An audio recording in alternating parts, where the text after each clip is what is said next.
오늘이 10월의 첫 주일입니다. 어느덧 1년 중 4분의 3이 지났습니다.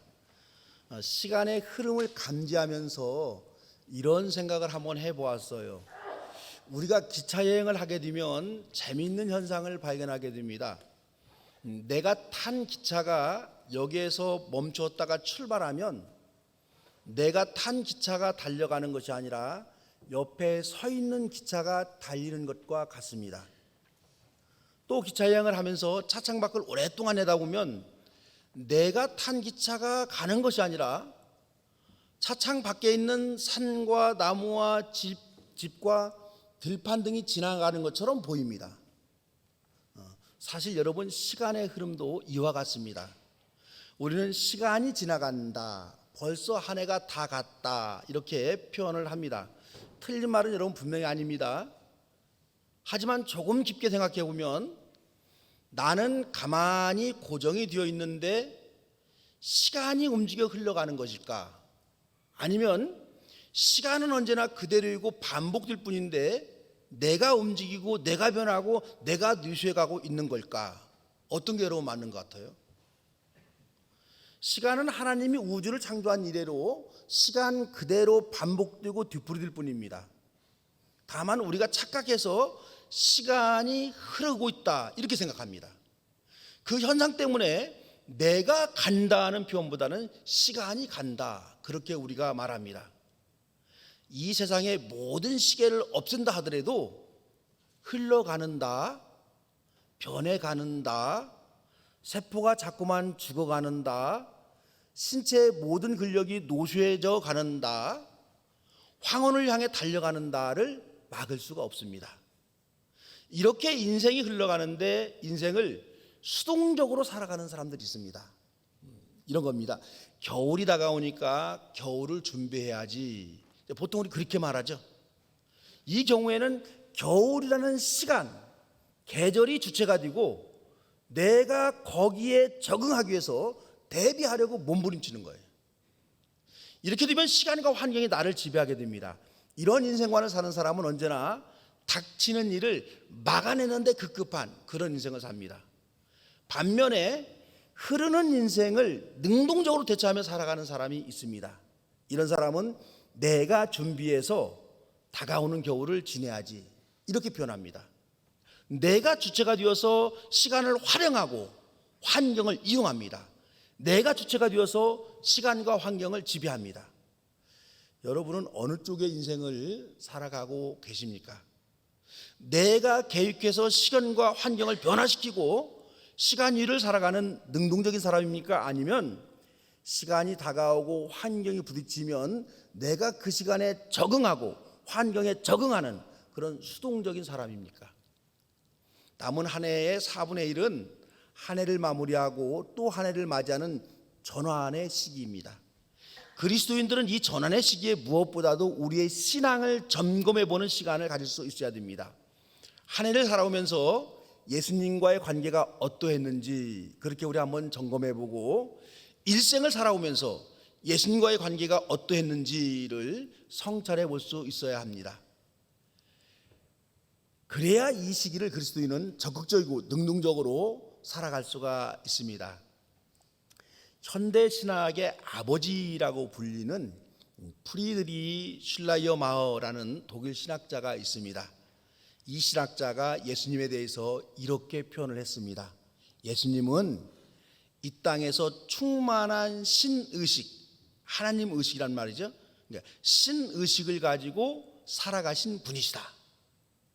이 말을 좀 쉽게 해보자면 예수님은 일생 동안 하나님과 예수 자신이 하나라는 의식 속에서 일생을 사셨다 이런 뜻이에요.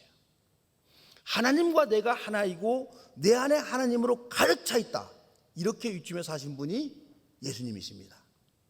예수님은 절대적 하나님이 더 이상 저 높고 높은 천상의 보좌 위에만 계신다고 그렇게 생각하지 않았습니다. 하나님은 예수님이 자신의 내면 깊은 곳에 내재하는 분이심을 고백했습니다.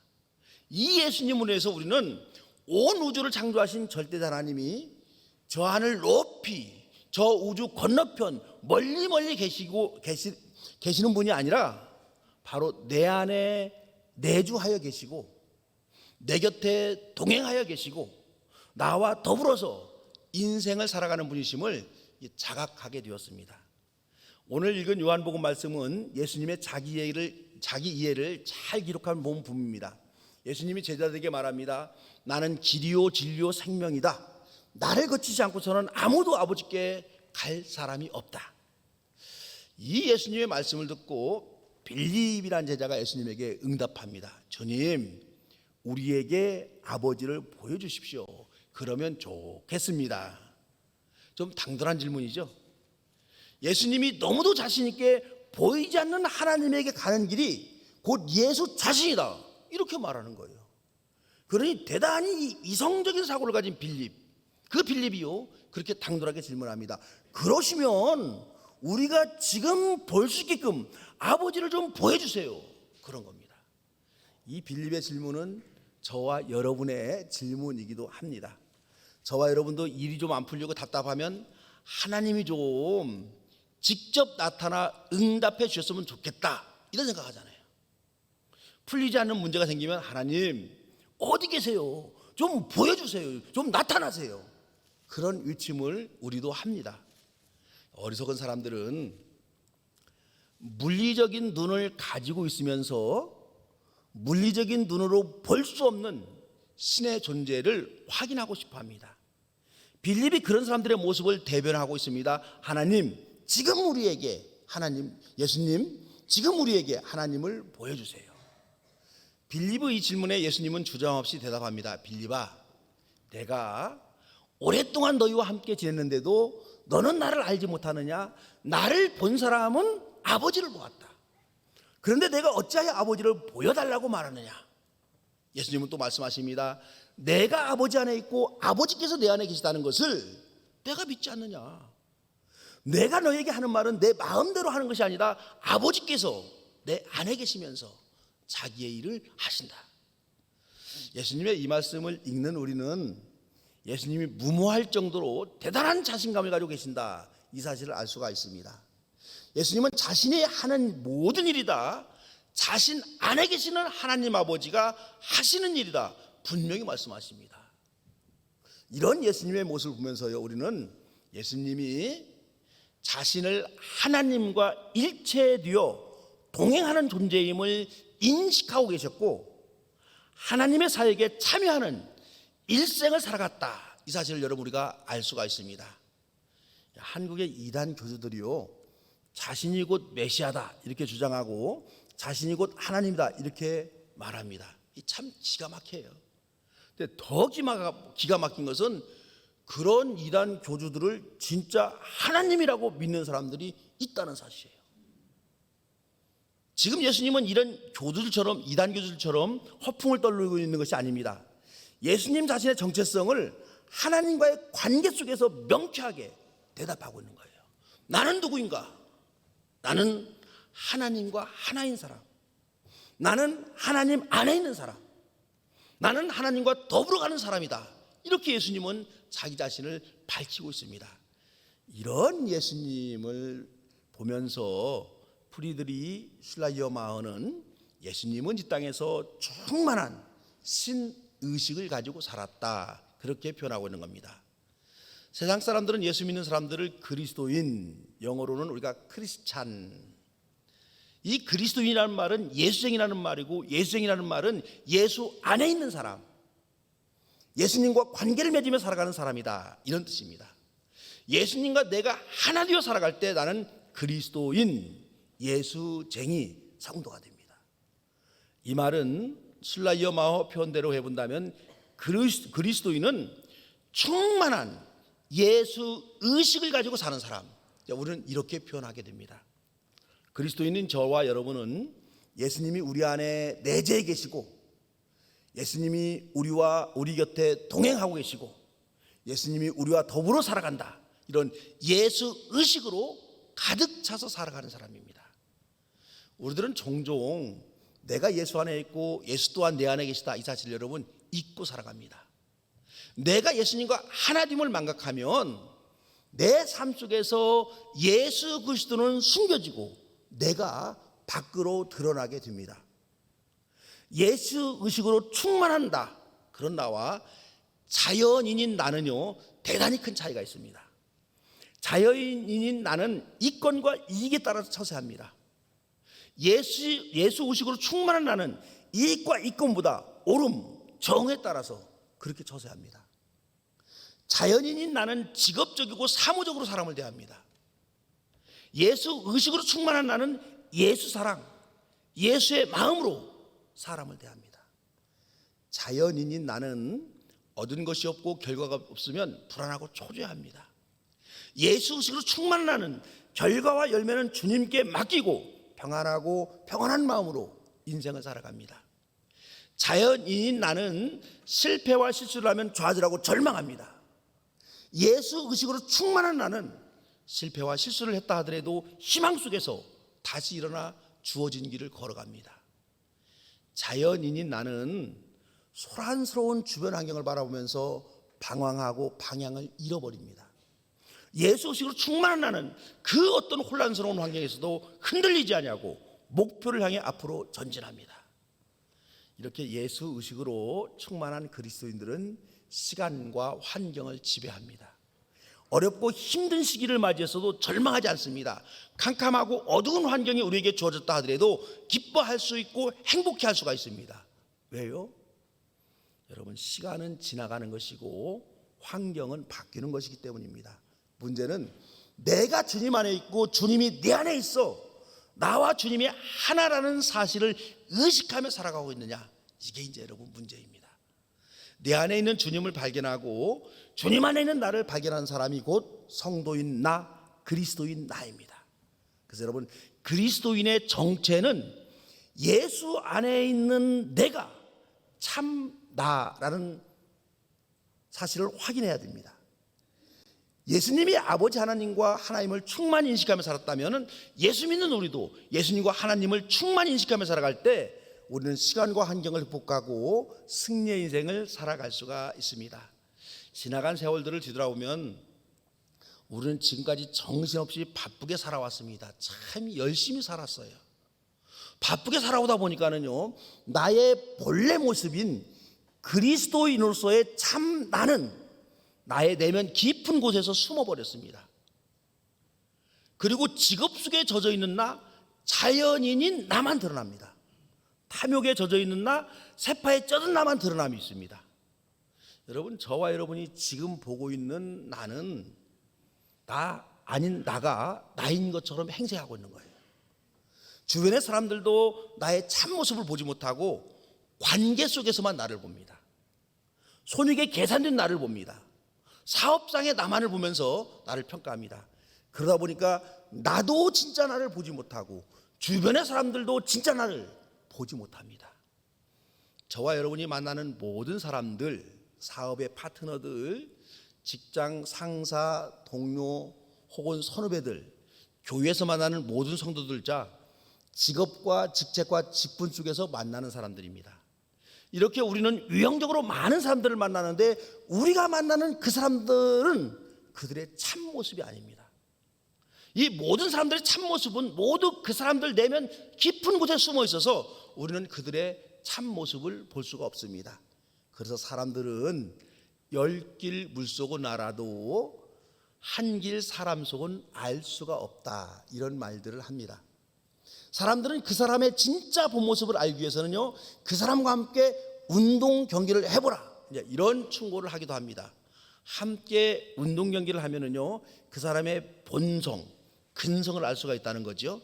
그 사람이 끈기가 있는지, 그 사람이 욕심이 있는지, 그 사람이 양보할 줄 아는지, 그 사람의 매너가 어떤지, 그 사람의 본바탕을 함께 운동 시합을 해보면 어느 정도 알 수가 있습니다.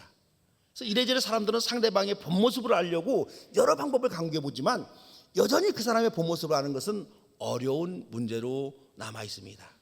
그런데 다른 사람들이 참나를 모르는 것은 그냥 넘어갈 수 있지만은요, 나조차도 참나를 잃어버리며 산다는 점입니다. 나도 외면에 나타난 나의 겉모습이 참나의 모습인 줄 알고 착각하면서 한 주를 살고 한 달을 살고 한 해를 살아갑니다. 아니, 일생 동안 살면서 참나를 발견하지 못하고 살아가기에 우리의 삶은 고독하고 허무하며 방황하는 삶을 살아가고 있습니다. 그러면 여러분, 그리스도인으로서 어떻게 참나를 찾을 수가 있을까요? 예수식으로 충만한 참나를 잊지 않고 살아가기 위해서 우리는 무엇을 해야 될까요? 오늘 구약의 본문은요, 유대인들이 전통적으로 속죄 제사를 드리는 모습을 비교적 상세하게 기록해 놓고 있습니다. 속죄 제사는 내가 죄를 지은 죄인임을 하나님에게 시인하고 하나님께 죄 용서를 받기 위해서 제사 드리는 예식입니다. 이스라엘 백성들은 정기적으로 혹은 부정기적으로 죄 사함을 받기 위해 속죄 제사를 드렸습니다. 이 속죄 제사를 보면서 저는 이런 생각을 한번 해보았어요. 이스라엘 백성들이 속죄 제사를 안 드리면 어떻게 되었을까? 속죄 제사를 안 드리면 하늘에서 불이 내려와서 이스라엘 백성들을 불살랐을까요? 속죄 제사를 안 드리면 왕이 잡아다가 주리를 들었을까요? 속죄 제사를 안 드리면 마을 공동체에서 추방되었을까요? 아닙니다, 여러분. 그러지 않았습니다. 그런데 이스라엘 백성들은 때가 되면 소나 양, 염소를 잡아서 그 피를 가지고 성수에 들어가서 뿌리고 그 제물의 내장을 모두 꺼내어 불살라버리고 고기를 익혀서 제사장께 바치기도 하고 윷들과 나누기도 하면서 그렇게 속죄 제사를 드렸습니다. 교리적으로 이 속죄 제사를 이해하면 속죄 제사란 죄를 용서받기 위한 제사 의식으로만 이해할 수 있습니다. 이러한 이해는 속죄 제사에 대한 좁은 이해이다. 좁은 이해. 좀 크게 보면 이스라엘 백성들은 자신들이 하나님 안에 사는 존재, 하나님과 더불어 사는 존재라는 사실을 확인하는 상징으로서 이 속죄 제사를 드렸습니다. 이스라엘 백성들은 자신들이 하나님의 백성이라는 확신과 자의식을 가지고 일생을 살았습니다. 그런데 살다 보니까는요, 하나님의 백성이라는 의식이 약화되고 희미해집니다. 오직 먹고 살아야 하는 생존 본능만 남게 됩니다. 특히 바쁘면 바쁠수록 하나님의 안에 있다는 자신의 존재감을 잃어버립니다. 그러기에 이스라엘 백성들은 자신들이 하나님 안에 있는 존재임을 확인하고 인식하기 위해서 하나님께 정기적으로 속죄 제사를 드렸습니다. 이 속죄 제사에는요, 제물을 죽이는 과정이 있습니다. 제물을 죽이는 것은 제사를 드리는 자신의 죽음을 의미합니다. 그러기에 속죄 제물의 머리에 손을 얹고 안수한 후에 이 짐승을 죽입니다. 여러분, 안수는 죽는다, 그런 의미예요. 세례받을 때 우리가 안수 받죠? 그래서 세례는 내가 죽는다, 그런 의미입니다. 세례를 복잡하게 여러 말로 할 거 없어요. 내가 죽었다, 이게 세례예요. 세상에서 죽고 하나님 안에서 다시 산다, 그런 의미가 여러분 세례입니다. 그래서 여러분 안수하는 겁니다. 어느 분들은 안수가 축복의 행위인 줄로만 알고 가끔씩 안수 받으려고 여기저기 쫓아다니는 분들이 계신데요, 이게 알고는 안수 받으시기 바랍니다. 이렇게 안수는 내가 죽는다, 그런 의식입니다. 제물에게 안수하는 것은 내가 죽어야 하는데 염소인 내가 내 대신 죽는구나, 미안하다, 용서해다오, 이제 그런 의미로 제물에 드려지는 짐승에게 이렇게 안수를 합니다. 이스라엘 백성들의 속죄 제사는 지은 죄에 대한 사죄의 의미가 분명히 있습니다. 또 하나는 내가 하나님 안에 살아가는 존재임을 확인하는 의식이고, 내 자신을 죽이고 하나님 앞에 나아가는 존재임을 확인하는 그런 의식입니다. 이런 속죄 제사 의미를 우리는 너무 제의적으로만 이해하다 보니까는요, 속죄 제사의 감동이 사라지게 됩니다. 구약의 속죄 제사는 주님 안에 있는 진실된 나, 참나, 주님 안에 있는 진짜 나를 찾기 위해서 껍데기인 나, 타인에게 보여지는 유형적인 내가 죽는 의식입니다. 이스라엘 백성들은 자신들이 철저하게 하나님 안에서 살아가는 존재임을 확인하는 의식으로서의 속죄 제사를 드렸습니다. 자기를 죽이는 상징적인 의식인 속죄 제사, 이런 걸 드렸습니다. 이러한 관점에서 예수님은 아버지 안에 내가 있고 내가 아버지 안에 있다, 이렇게 말씀하신 겁니다. 여러분, 과일은 두꺼운 껍질을 벗겨내야 안에 있는 싱싱한 열매를 먹을 수가 있습니다. 체면치레하는 내가 죽어야 내 안에 주님이 살아납니다. 이익에 흔들리는 내가 죽어야 이익 앞에서 당당하고 의연한 주님이 살아납니다. 탐욕에 쩌들어 있는 내가 죽어야 욕망을 물리친 주님이 살아납니다. 세상적 욕심과 허위의식에 가득 찬 내가 죽어야 진실된 주님이 살아납니다. 내 혈기가 죽고 내 분노가 죽어야 모든 사람을 용서하시고 자비를 베푸시는 주님이 살아납니다. 이렇게 나를 죽이며 살아갈 때 우리는 예수 안에 있는 존재가 되고, 사람들은 이런 나를 통해서 예수님을 발견하게 됩니다. 오늘 우리 성찬 예식을 여러분 진행합니다. 한번 생각해 봅시다. 성찬 예식 참여 안 하면 지옥 갑니까? 성찬 예식 참석 안 하면 하나님의 진노가 임합니까? 아니죠. 성찬 예식 참석 안 해도 우리는 크게 달라질 것이 없습니다. 그럼에도 저와 여러분이 진지하게 성찬 예식에 참여하는 이유는 저와 여러분이 예수 의식으로 가득 차서 살아가는 존재임을 확인하는 예식이기 때문입니다. 하루하루 바쁘게 살아가는 우리는 그리스도인이라고 말은 하지만은요, 그리스도인이라는 의식 없이 살아갈 때가 너무도 많이 있습니다. 주일날 기계적으로 교회에 오는 것 말고는 믿지 않는 사람들하고 다른 점을 발견하기가 쉽지가 않습니다. 삼시세끼 식사 시간에 기도하는 것 말고는 신자와 불신자 간의 차이를 발견하지 못합니다. 살다 보면 그렇게 우리는 예수 안에 있는 존재라는 의식은 사라지고 먹고 살려는 본능에 떠밀려서 자연인으로 치열하게 살아가게 됩니다. 이런 저와 여러분이 예배를 드리고 성찬 예식에 참여함으로 인해서 저와 여러분은 자연인인 나로 살아가는 존재가 아니라 예수식에 충만한 하나님의 자녀임을 확인하게 됩니다. 벌써 여러분 한 해가 종반부를 향해 달려가기 시작했습니다. 2022년을 마무리하는 이 전환의 시기에 무엇보다도 잃어버린 참 나를 다시 찾는 회복의 시간이 되기를 바랍니다. 이 가을에 주님 안에 거하는 참 나, 예수 의식으로 충만한 참 나를 회복하는 놀라운 역사가 있기를 주의 이름으로 축원합니다. 사랑의 주님, 주님 안에 살아가는 하늘 백성으로 그렇게 일생을 살아갈 수 있도록 돌보시고 인도하여 주시옵소서. 주님의 손을 꼭 잡고 어둡고 척박한 이 세상을 예수 그리스도를 드러내는 그런 주님의 제자들의 삶을 살아가는 하늘 백성 되게 하시옵소서. 예수님의 이름으로 기도합니다.